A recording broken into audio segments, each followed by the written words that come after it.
before you get in bed with Mitt Romney, remember, he may seem like a nice fella. From what we know about his core beliefs, nothing. His tax plan, nothing.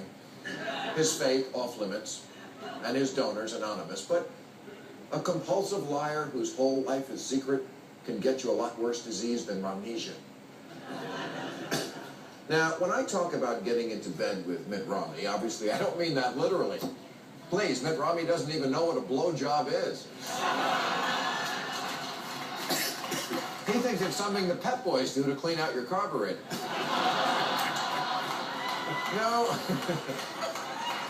What I'm trying to do is make an analogy to that old public service announcement about how when you go to bed with one person, you're not just sleeping with them, you're... Well, it's like that with Mitt. When you elect Mitt, you're not just electing him, you're electing every right-wing nut he's pandered to in the last 10 years. If the Mittmobile does roll into Washington, it'll be towing behind it the whole anti-intellectual, anti-science freak show. The abstinence obsessives, the flat earthers, homeschoolers, the holy warriors, the anti-women social Neanderthals, the closeted homosexuals, and every end-timer who sees the Virgin Mary in the grass over the septic tank.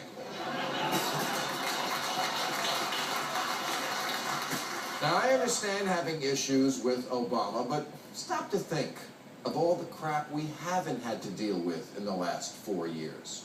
Anybody remember Terry Schiavo? Obama isn't perfect, but he never turned the entire federal government into a Jesus freak episode of House. And he doesn't have an attorney general like John Ashcroft, who once covered up a statue at the Justice Department because it was showing too much tit. Like it was Janet Jackson.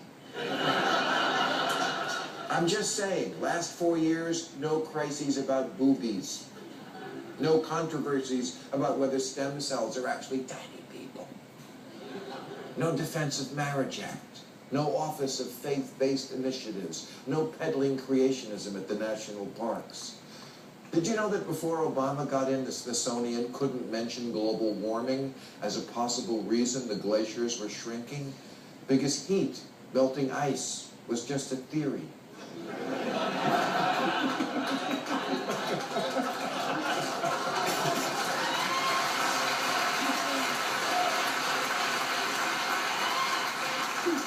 Yes, that was our daily diet of turd under the last sensible, business-minded Republican moderate. And before you say, well, that was then, this is now, sitting in Congress right now, we've got a fresh can of nuts just waiting to get cracked open.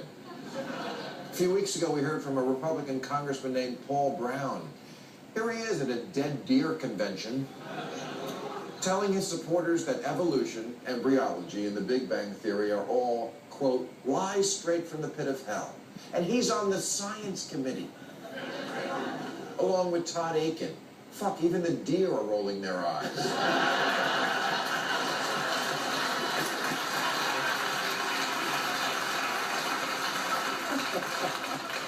Mitt Romney might want a government full of sober gentlemen who discuss policy in quiet rooms, but he's also going to get a bunch of snake handlers who spout nonsense in antler-filled rooms. People like Congressman Ralph Hall, who is chairman of the Science Committee and says we don't need to address global warming because, quote, I don't think we can control what God controls. By that logic, why ever put out a fire?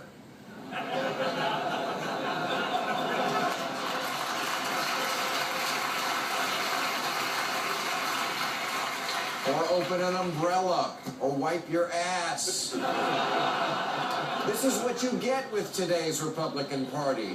And a new Republican administration would be an open for business sign to all the bizarre Bible-thumping bullshit that the Obama administration has given us a break from.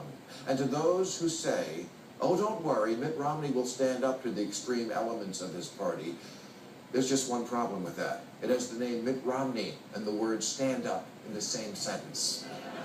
Thank you very much, ladies and gentlemen.